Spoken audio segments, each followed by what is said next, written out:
اهل کتابو خلق چې د موږ په اسلامي ملک پراته وي نو دغه ته اهل ذمه ویل کېږي. یهود دي، نصارا دي، دلته پراته دي، دغه کې زنا وشوه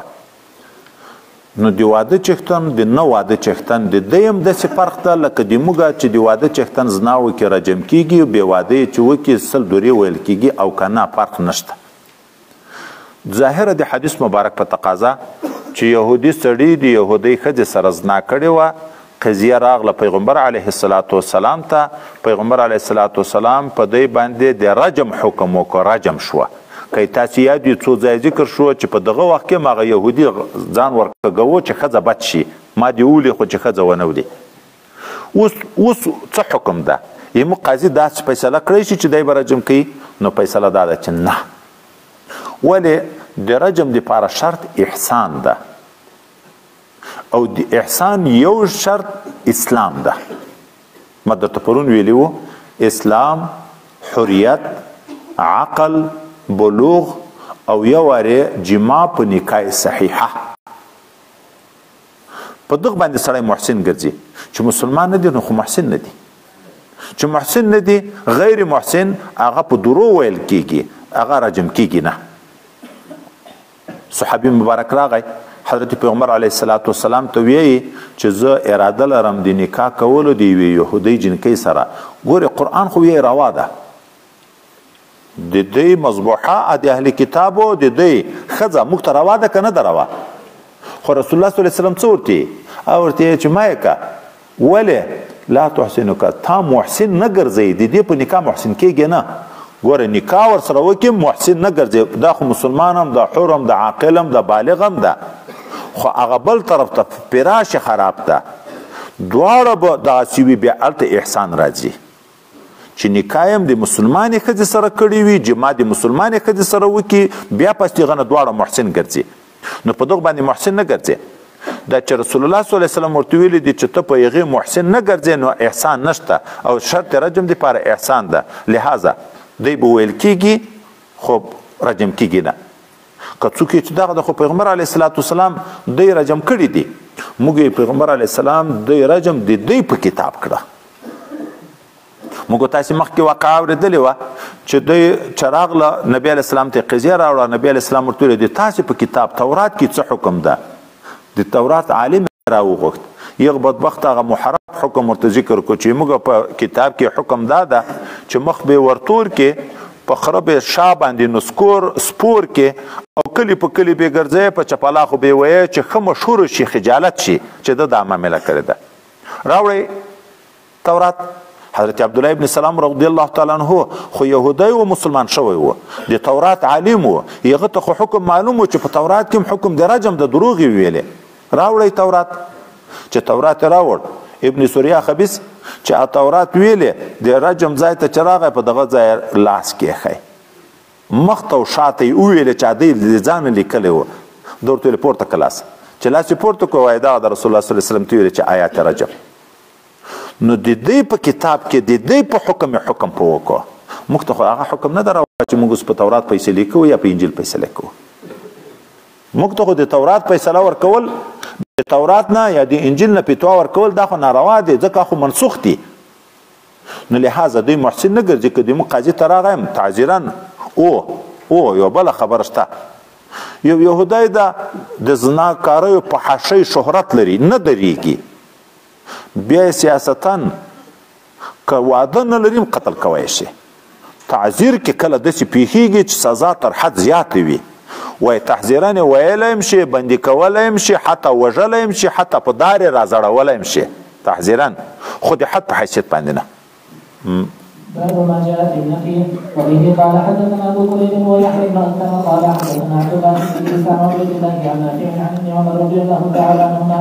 ان النبي صلى الله عليه وسلم ضرب وغضب وان ابا بكر ضرب وغضب وان عمر رضي الله تعالى عنهما ضرب وغضب. وفي باب عن ابي هريره وزيد بن خالد وعباده بن صامت رضي الله تعالى عنهم حديث ابن عمر رضي الله تعالى عنهما حديث غريب رواه غير واحد عن عبد الله بن ادريس فرفعوه، وروى بعضهم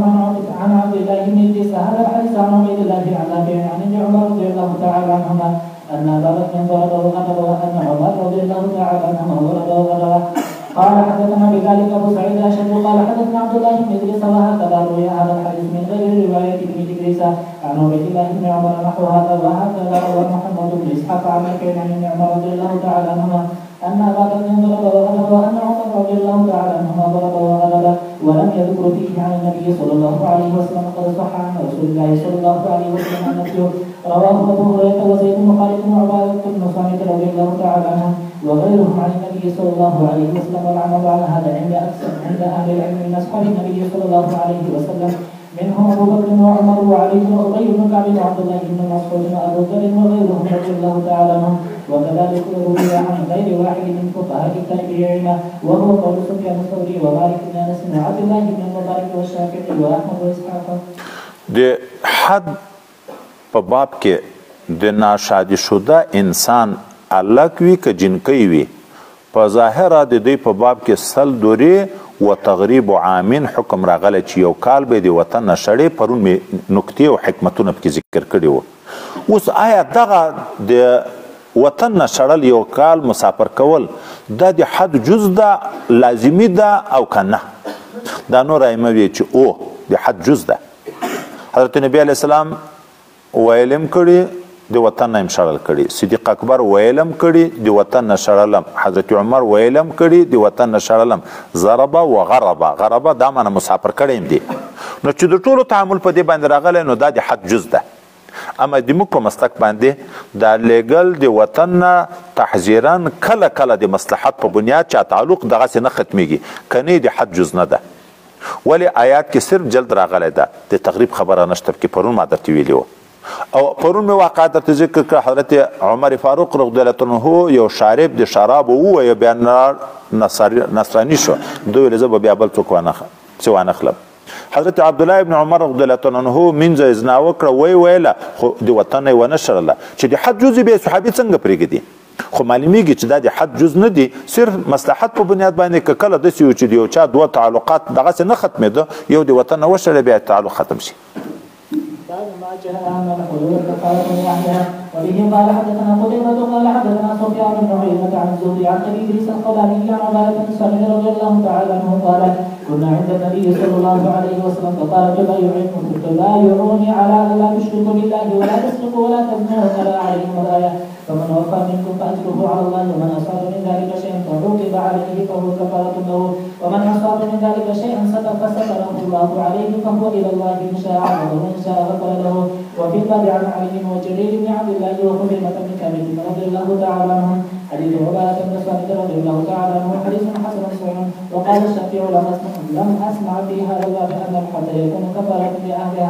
لأهله شيئا أحسن من هذا الحديث. قال الشافعي ويحب لمن أصاب دما فستره الله عليه يسر على نفسه ويجرب فيما بينه وبين ربه. وكذلك روي عن ابي بكر وعمر رضي الله تعالى عنهما انهما امر رجلا ان يسر على نفسه. د حدود په باب کې مو اوږده خبره تفصیلی په بخاری شریف کې ویل ده چې حدود کفارات که زواجر دي، د نور ائمه په رایه کفارات دي، د حدیث مبارک په تقاضا باندې د موږ په مسلک باندې زواجر دي. اصل کې د اهل سنت والجماعت رایه دا ده چې کبیره ګناه په توبه معاف کیږي.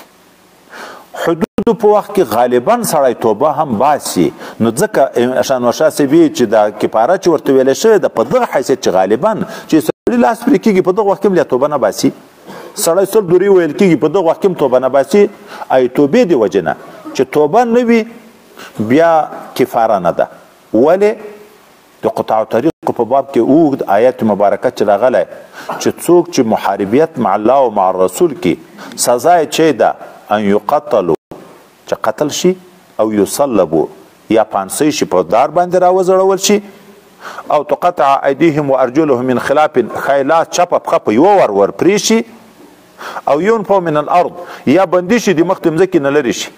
سخت سزاګانې ذکر شوې. بیا وروسته چې وي ذلک لهم خزي فی الحیات الدنیا ولهم فی الاخرة عذاب عظیم. دا خو د دنیا رسوایی ده، په آخرت کې لوی عذاب نور ده ورته. بیرته استثناء ده الا الذین تابوا، او په توبه یې کوئ استه بیا د آخرت عذاب نشته. دغه چې په کنکۍ غلا کې اخو غټه غلا ورته ویل کېږي قطاع طارقي السارق والسارقة فاقطعوا ایدیهما جزاء بما کسب او نور نکال من الله ولا عزیز حکیم فمن تاب خبر خو دغه کې ولې ورخطا شه وروسته بیرته فمن تاب و اصلح خبره پسې را روانه ده کنه لازم ور پرېکو سزا خدای پاک ورکړه د هغه نه بعد به وي چې که چا توبه وایسته اصلاح د عمل وکړه نو بیا په ده باندې څه مؤاخذه نشته توبې ته بیرته بیا ضرورت شته هغه ښځې چې لازم پرېکو نبی علیه الصلاة والسلام بیا ورته ویلې چې اوس نو توبه مو وباسه بیا رسول الله صلی الله علیه وسلم دعا وکړه چې خدای توبه یم قبوله کړه نو ګناه په توبه معاف کیږي په حدودو باندې معاف کیږي نه الا که د حد سره توبه شریکه شوه بیا خو نو خود کفاره ده دا د حدودو په متعلق کې د موږ خبره ده نو دا چې سړی نه ګناه وشوه که په کاره په ثبوت په راغی دنیا کې سزا راغله امید ده چې په آخرت کې دوم وارې عذاب خدای پاک ورنه کړي خو که چا ګناه وکړه او په دنیا کې خدای پاک رسوا نه کو چا ونه لید امید ده چې الله په آخرت کې پرده په واچي معافي کړي خو که داسې بدبخته و چې ګناه یې وکړه په پټه چا ونه لید بیا په خپله غږېږي په مجلسو کې چې ما داسې غلا وکړه او ما داسې دا وکړه ما داسې دا وکړه دغه بیا الله نه پټوي بیا په ورځ د قیامت کې خامخا سزا ورکوي ما خو پرده در باندې اچولې وه په چا مې ونه لیدې تا چې خپله بې حرمتي وکړه نو اوس به د عذاب تېری باب ما جاء في قامة الحج على الإمام وبه قال حدثنا الحسن بن علي قال حدثنا أبو داود المعلسي وقال حدثنا زائدة عن السدي عن سعد بن عبيدة عن أبي عبد الرحمن السلمي قال خطب علي رضي الله تعالى عنه فقال يا أيها الناس أقيموا الحدود على رقائكم من أحسن منه وهم لم يحسنوا وإن أمة من رسول الله صلى الله عليه وسلم زنت فأمرني أن أجلدها فأتيتها فإذا هي حديثة عهد بنفاس فخشيت إن أنا جلدتها أن أقتلها أو قالت تموت فأتيت رسول الله صلى الله عليه وسلم فذكرت ذلك له فقال أحسنت هذا حديث صحيح وبه قال حدثنا أبو سعيد الأشد قال حدثنا أبو خالد الأحمر قال حدثنا الأعمش عن أبي صالح عن أبي هريرة رضي الله تعالى عنه قال رسول الله صلى الله عليه وسلم إذا زنت أمة أحدكم فليجلدها ثلاثا بكتاب الله فإن عادت فليبيعها ولو بحبل من شعر وفي الباب عن زيد بن خالد والشبل عن عبد الله بن مالك الأوسي رضي الله تعالى عنه حديث أبي هريرة رضي الله تعالى عنه حديث حسن صحيح وقد روي عنه من غير وجه والعمل على هذا عند بعض أهل العلم من أصحاب النبي صلى الله عليه وسلم وغيرهم رأوا أن يقيم الرجل الحد على مملوكه دون سلطان وهو قول أحمد وإسحاق وقال بعضهم يذبح إلى السلطان ولا يكون حده هو بنفسه والقول الأول أصح عام خلکو باندې حدود خو حکومت کار د حکومت په نافذ کوي خو کدي سړي غلام کدي سړي منځ نه وکړه د خپل د مولا په دې باندې حد جاری کوي شي کنه شي جاری کولای حضرت علی کرم الله وجهه چې چا منځ زنا وکړه وای بیا یې وکړه وای بیا یې وکړه وای درې وارې پورې ویل دي څلورم وار د دې ښځې عادت ته دا نه منې کېږي نو خرڅه کې لرې کې چیرې بل طرف ته دغه نه معلومیږي چې مولا دا حد په جاری کوی شي نو په دې کې اختلاف ته چې آیا بغیر د اذن د سلطان نه څوک حدود جاری کوی شي که نه نو دوه قوله دي څوک یې چې او د ده حدیث مبارک په تقاضا څوک یې نه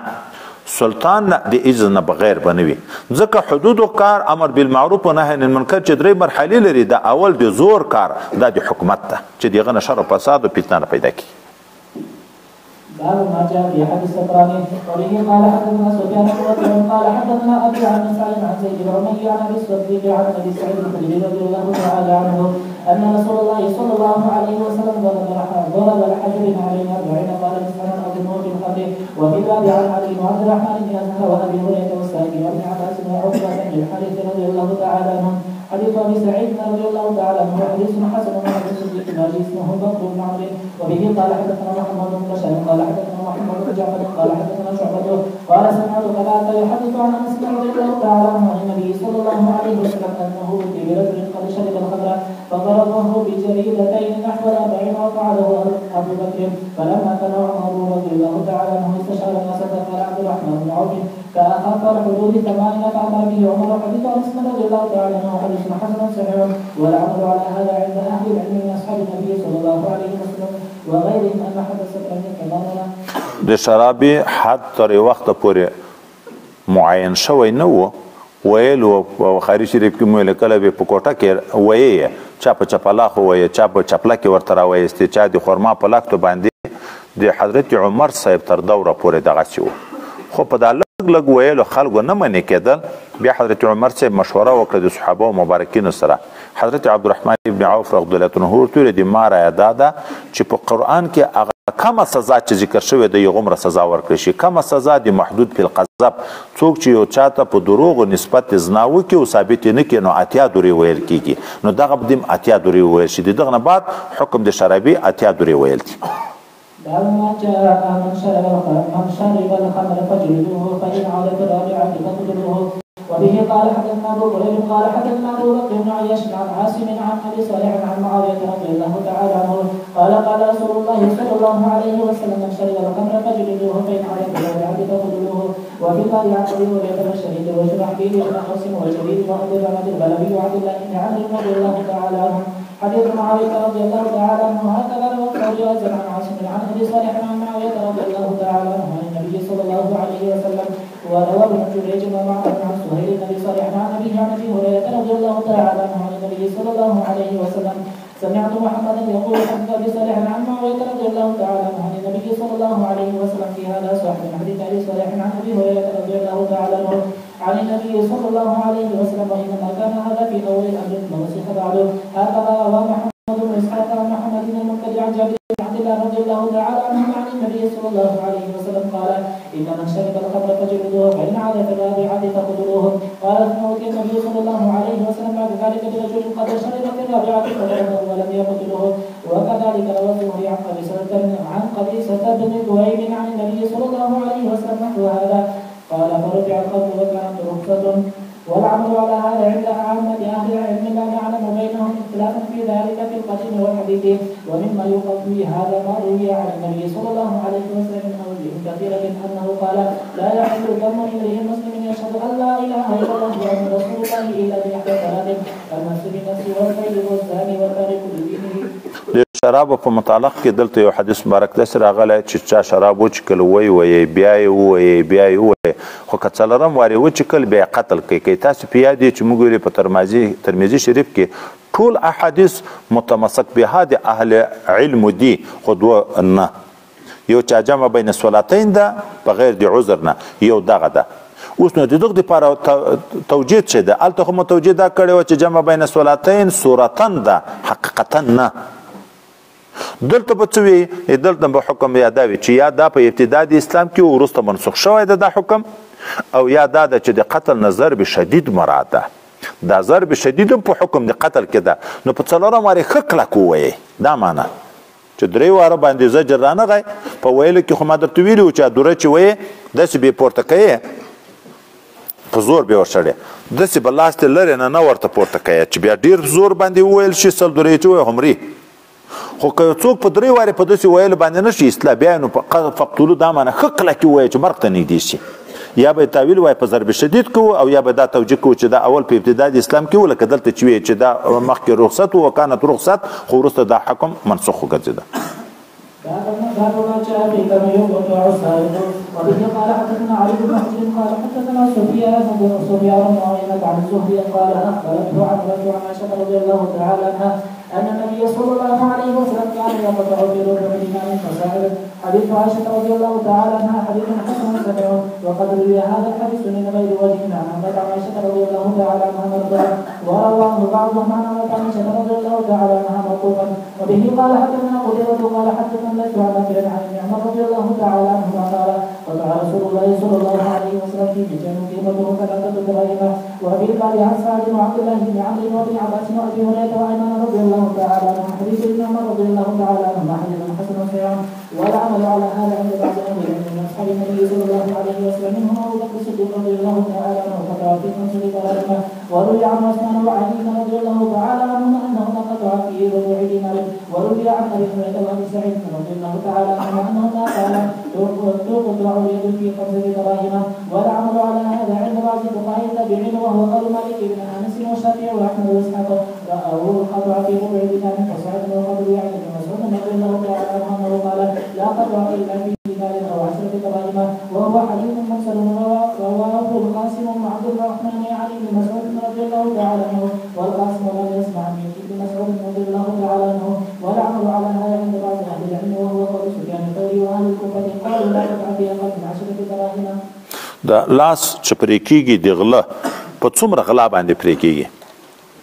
د حضرت پیغمبر علیه الصلاة والسلام په وخت کې ډال، میجن، تورس نومونه ټول یو دي. دا یو رکو غلا شوی و، د یو په سر لاس پرې شوی. دا ځای اتفاقي ده، خو دا چې د یو قیمت څومره و په دغه کې اختلاف ده. څوک وایي چې د هغه قیمت 3 درهمه تعبیر کېږي، څوک یې ربع د دینار، خو دینار چې 12 درهمه شي خو ربع کېږي په دومره باندې. نو دا نور ائمه وایي چې د 3 درهمو د 3 اصلو روپیو په انداز باندې لکه 3 غیرانونه هغه اصل چې څوک غلا کې لاس پرې کېږي. د موږ مسلک دا ده چې نه 10 درهمه انداز غلا چې څوک وکړي هلته یې لاس پرې کېږي. دلیل حضرت ابن مسعود رضی الله عنه روایت ده چې په دینار یا په 10 دراهم لاس پرې کېږي. ابن عباس رضی الله عنه دغه روایت نقل شوی ده. دا چې 3 لاس کې خبره شوه نو په لاس خو اتفاق ده چې په 3 څوک پرې کوي، په لاس خو هم پرې کوي. اختلاف په 3 کې راغی او په باب د حدودو کې په هغه احتیاط باندې به سړی عمل کوي. احتیاط دا ده چې په لاسو پرې شي، په 3 نه، په 3 کې شک راغی. ځکه چې بعضې مني بعضې روایت کې بیا راځي چې نه په لاسو کې، نو په 3 کې شک راغی. تنظر الحدود بشبهات او لاس متيقن دي. نو 10 روپۍ انداز غلا چې وکړي، نور د غلا خبرې وروسته را روانه دي. غلا به وي غلا او د مکان محرز نه وي، د ده به خپله حصه نه وي پکې، د ده تر ید لاندې به نه وي. دا ټول شرطونه ده پکې. که چاته شی امانت کې که هغه د امانت نه غلا وکړه، لاس پرې کول نشته. ویل شته، عذابونه تحذیر شته. د بیت المال کې چې د ده خپل حق هم وي پکې، د هغه نه چې غلا وکړي لاس پرې کول نشته. نورې سزاوې شته. د غیر محرز ځای نه د باندې د بیابان نه یو شی غلا کړي، لاس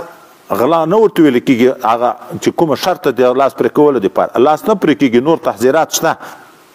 وی به د مکان محرز نه قیمت به په اندازه د 10 درهمه باندې وي، نو په دغه صورت کې بیا لاس پرې کېږي. باب ما جاء في تعليم ابي السالف وبه قال حدثنا قتيبة قال حدثنا عمر بن علي وقتني قال حدثنا الحجاج عن مكحول عن عبد الرحمن بن محيريز قال سألت مسألة بن عمر رضي الله تعالى عنه كذلك يدي في عنق السالف أن يقسم هو قال أوتي رسول الله صلى الله عليه وسلم بسالف فقطعت يده ثم أمر بها فعلقت في عنقه. هذا حديث حسن لا نعرفه إلا من حديث عمر بن علي وقتني عن الحجاج بن عبده وعبد الرحمن بن محيريز وأخو عبد الله بن محيريز الشافعي. دا چې د غله لاس پرې کې دستي به لاس ورداغي. نن سبا خو دوایي نه دي چې وینه بندېږي، پسمان کوي ور. هلته خو مخکې دغه نه و، دستي به اور تیل تیار ورته ګرم و، دا لاس به په اور ورچخ کړو چې د رګو خولې بندې شي، ځکه د مرګ حق نه پلري. او که د وینې دغسې بهیږي لاس پرې شي پرې شي اخر مري تر. خو دا لاس بیا په غاړه کې ورزړول شته که نه؟ داسې یو واقع پېښه شوې د پیغمبر علیه الصلاة والسلام په وخت کې چې د غله لاس یې پرې کړو، بیا ویلې په غاړه یې ور وځړوئ، په دغه چوکو یې وګرځوئ. وایي دا د حد جز نه ده، خو سیاستن او تحذیرن چې د عبرت لپاره چې بل څوک بیا داسې کار ونه کړي. ګورې شریعت خو د حکمت دین ده. ظلم خو یو وارې نشته، ظلم خو یو وارې نشته، خو ټول مصالح دي. لکم فی القصاص حیات. په قصاص کې ټول ژوند د په کوم ملک چې قصاصونه دي، په ټول ملک کې په کال کې 2 مرګونه هم نه کېږي. تاسو سعودي کې اورېدلي دي د مرګو؟ خو چې په کوم ملک کې قصاصونه نشته چې دا اوس کفار نارې وایي چې دا ظلم ده، چې دا اوس یو قصاص وشو فریاب کې وایي چې دا ظلم ده چې دی کوي وحشت ته کوي. په هغه ملک کې په 5 ملټو کې یو سړی وژني. دا ټول حیات ده. دا چې په کوم ملکو کې د غلا لاس پرې کول نشته، غلا په ښکاره باندې شروع دي. خو چې دا وي بیا هغه خلک عبرت اخلي چې صحیح طریقه باندې شریعت تنفیذ شي، په ټول ملک به بې غمه خوبونه زیات کوي، د آرام زندگی به وي.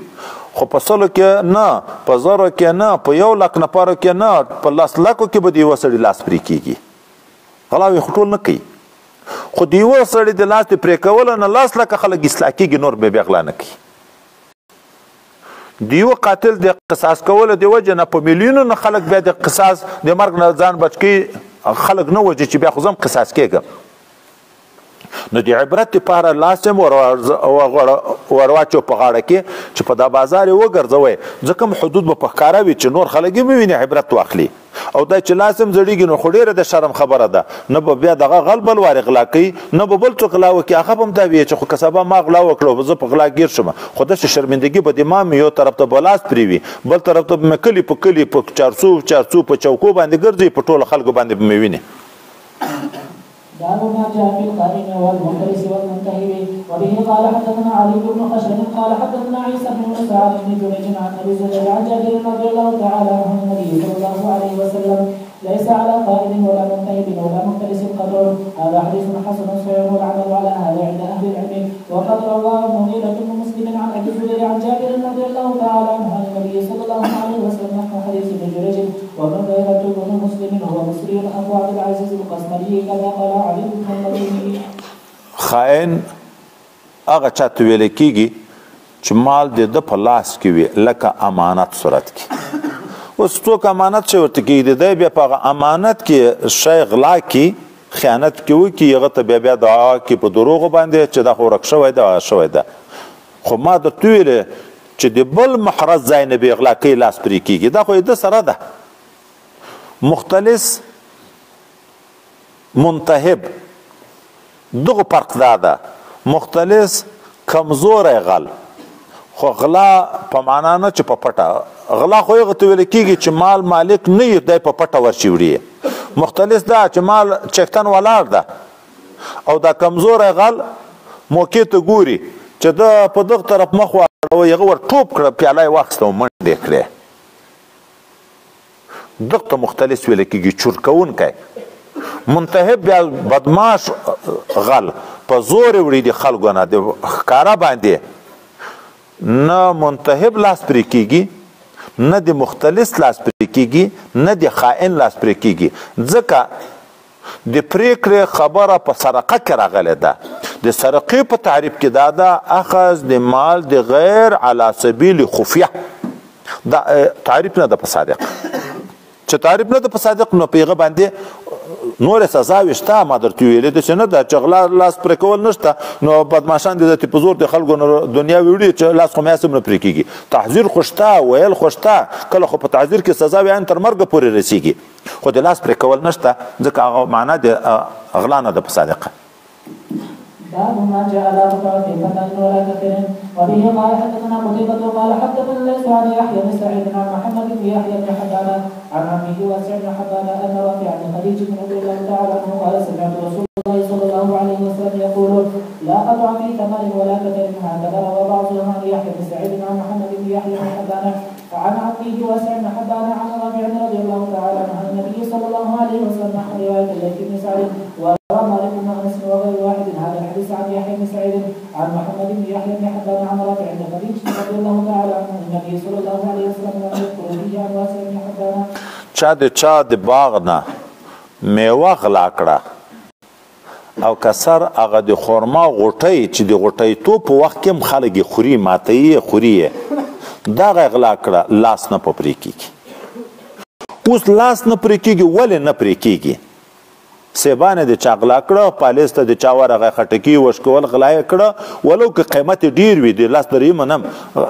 لاس نه پرې کېږي ولې نه پرې کېږي د دغه دپاره دوی توجیه دي څوک وایي چې لاس په هغه شي کې پرې کېږي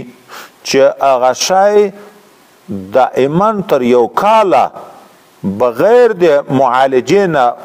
محفوظ پاتې کېدی شي سره زر دي سپین زر دي رختونه دي غنم دي وربشي دي جوار دي په غنبار کې واچوه کال ساتل کېږي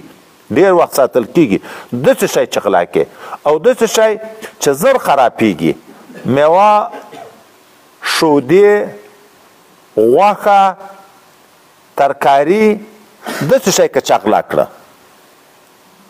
دا خو سریع الفساد دي زر خرابېږي نو څوک یې په دغو کې لاس نه پرې کېږي علت دغه ځای ښیي چې د لاس په هغه شي کې پرې کېږي چې په هغو کې به تر ډېره وخته ساتنه کېدی شي دا چې په دغو کې ساتنه نه راځي زر خرابېږي شودې خرابېږي غوښه خرابېږي سبزي خرابېږي تازه میوه خرابېږي نو لحاظه په دغو کې لاس پرې کول نشته او څوک یې وجه بله ښیي چې نه لاس پرې کول خو په هغه غلا کې دي چې د مکان محرز نه د محفوظ ځای نه غلا کې محفوظ ځای لکه په کوټه کې دی نه شاید د بار نه راوړو د غنم د راوړو کوټې ته درمنځای نه د راوړو راوه د رسول محرز ځای ته صندوق کې د کېښوده چې شاید په د ذخیرې په ځای کې د کېښو محرز شوه باغ خو په بیابان ولاړ ده په دښته کې ده مکان محرز نه ده نو غلا ده خو د مکان محرز نه ده ځکه لاس نه په پرې کېږي تحذیر به وي خو لاس پرې کول به نه وي